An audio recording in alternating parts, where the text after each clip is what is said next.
కొన్నిసార్లు మన ఈ లైఫ్ అనే జర్నీలో మనం కొన్ని స్ట్రగుల్స్ ఫేస్ చేస్తూ ఉంటాం. కొన్ని సిచ్యువేషన్స్ ఫేస్ చేస్తుంటాం. ఆ స్ట్రగుల్స్ మనం ఫేస్ చేస్తున్నప్పుడు మనం చాలా వీక్ అయిపోతూ ఉంటాం. చాలా బలహీనపడుతూ ఉంటాం. కానీ పౌలు గారు జైల్లో ఉంటూ కూడా ఈ మాట చెప్తున్నారు అనమాట. ఫిలిప్పీయులు రాసిన పత్రిక 4:13 నన్ను బలపరచు అనేది నేను సమస్తం చేయగలను. సో జైల్లో ఉంటూ తను ఏం చేయగలరు? నార్మల్గా ఒక పర్సన్ జైల్లో ఉంటూ ఏం చేయగలరు? ఏమీ లేదు. కానీ పౌలు గారు జైల్లో ఉంటూ కూడా పత్రిక రాస్తున్నారు అన్నమాట. ఫిలిప్పీలకు రాసిన పత్రికలో 4:13 రాస్తూ ఈ విధంగా చెప్తున్నారు, నన్ను బలపరచు అనేది నేను సమస్తం చేయగలను.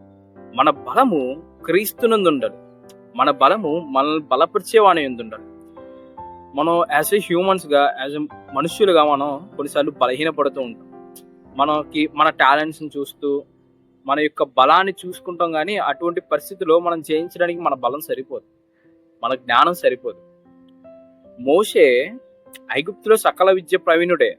కానీ ఎర్ర సముద్రం వచ్చినప్పుడు తను ఏం చేయాలో తనకు తెలియదు.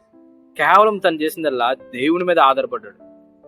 దావీదు బాలుడైన గొర్రెలు కాపరిగా ఉన్నప్పుడు గొల్యాత్ అనే సమస్య ఎదురైనప్పుడు దావీదు యెహోవా పేరట యుద్ధానికి వెళ్ళారు. సో మళ్ళీ బలపరిచే దేవుడు మనతో ఉన్నప్పుడు సో మనకెందుకు భయం?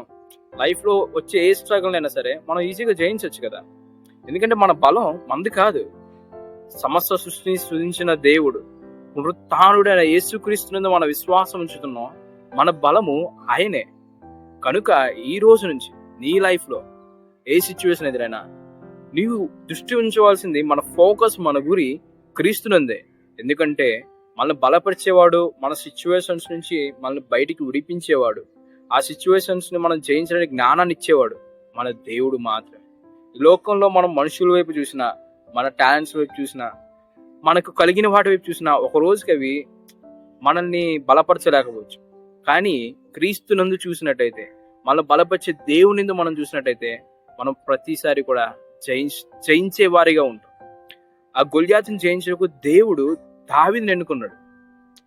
ఎర్ర సముద్రం 2 పాయలుగా చేయుటకు, ఇశ్రాయేలు ప్రజలను నడిపించుటకు దేవుడు మోషేని ఎన్నుకున్నాడు. ఈనాడు నీకు వస్తున్న సమస్య ఏదైతే ఉందో దేవుడు నిన్ను ఒక ఉన్నతమైన స్థానంలో ఉంచడానికే అది అనుమతించడానికి మాత్రం మర్చిపోకు.